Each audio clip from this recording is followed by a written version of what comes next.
namo kenyun sang bungo. Kalau udah belajar detong lah.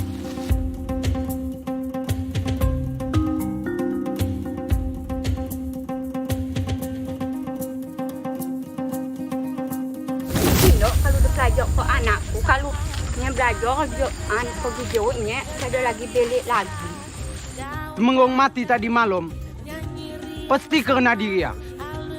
Jadi ini hanya urusan satu orang anak bernama Bung. Kalau kau tidak bisa menerima cara kerja kami, bukan tempatmu ada di sini.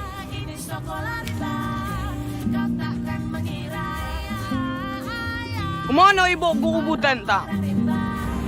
Bukannya kopi.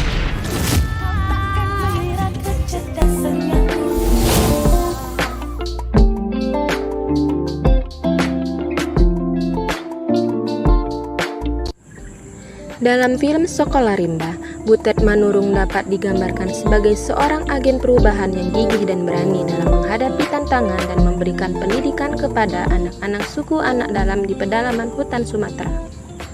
Berikut adalah beberapa hal yang menunjukkan bagaimana Butet Manurung menjadi agen perubahan dalam film Sekolah Rimba. 1. Berani memasuki daerah terpencil. Butet Manurung berani memasuki daerah terpencil dan berbahaya untuk memberikan pendidikan kepada anak-anak suku anak dalam. Dia mempertaruhkan keselamatannya untuk membantu mereka dan menyebarluaskan pendidikan ke daerah yang terisolasi. 2. Tidak takut menghadapi tantangan. Butet Manurung terus berjuang dan tidak menyerah ketika menghadapi berbagai tantangan, seperti medan yang sulit dijangkau, kurangnya dukungan dari masyarakat setempat, hingga tantangan dalam mengajarkan anak-anak yang berbeda bahasa dan budaya. Dia mencari solusi kreatif untuk mengatasi masalah ini, seperti menggunakan bahasa tubuh untuk mengajarkan matematika dan mengenalkan anak-anak pada budaya Indonesia melalui lagu dan tarian. 3. Memotivasi dan menginspirasi anak-anak.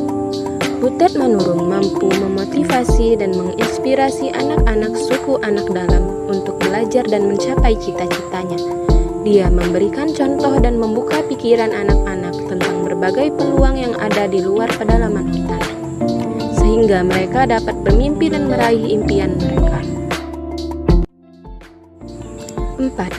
Memberikan kesempatan yang setara. Butet Manurung memberikan kesempatan yang setara kepada anak-anak suku anak dalam untuk belajar, sehingga mereka tidak lagi terpinggirkan dan mendapatkan kesempatan yang sama, seperti anak-anak di daerah lain untuk mengejar cita-cita mereka. 5. Menjadi agen perubahan lingkungan. Selain sebagai agen perubahan dalam dunia pendidikan, Butet Manurung juga menjadi agen perubahan dalam hal menjaga lingkungan hidup. Dia membantu anak-anak suku anak dalam untuk memahami pentingnya menjaga keseimbangan ekosistem di hutan dan hidup secara sederhana dan tidak merusak lingkungan, sehingga dapat menjadi contoh bagi kita untuk menjaga lingkungan hidup.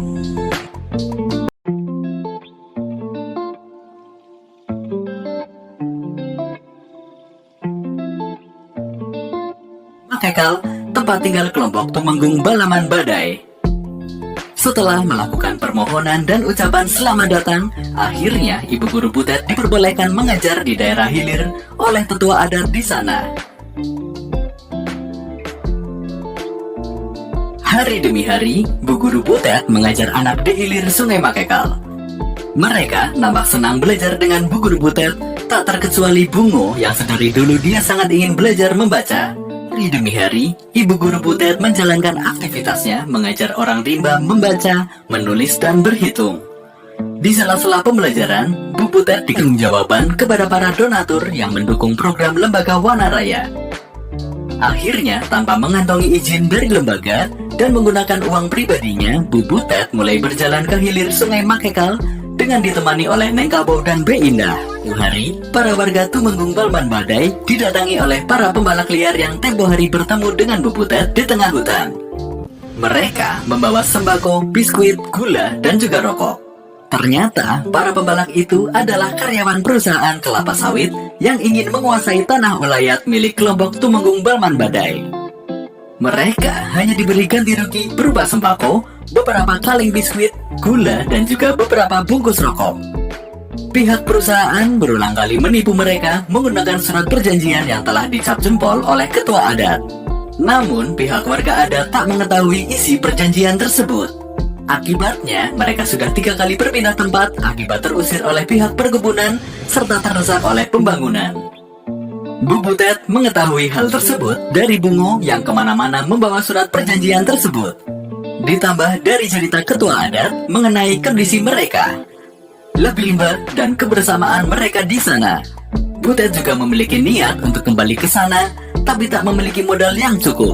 Butet kemudian mengadakan seminar dan presentasi di kampus, meminta bantuan pemerintah hingga lembaga asing untuk membantu programnya. Membaca, menulis atau berhitung, atau sekolah dalam bahasa orang itu. Akhirnya, Bu Guru Butet mengunjungi seorang transmigran asal Jawa Tengah bernama Bu Parian yang rumahnya berada di pinggir hutan antara hulu dan hilir Sungai Makekal. Bu Parian sendiri berprofesi sebagai pengepul getah karet dan getah damar. Banyak orang rimba yang menjual hasil ladangnya ke rumah Bu Parian. Hal itu tidak disia-siakan oleh Bu Guru Butet. Di rumah Bu Parian, Bu Guru Butet membuka kelas untuk mengajari para anak rimba membaca dan menulis. Banyak para anak rimba yang datang untuk belajar, termasuk Bungo yang ikut belajar di sana. Pada hari ini dasar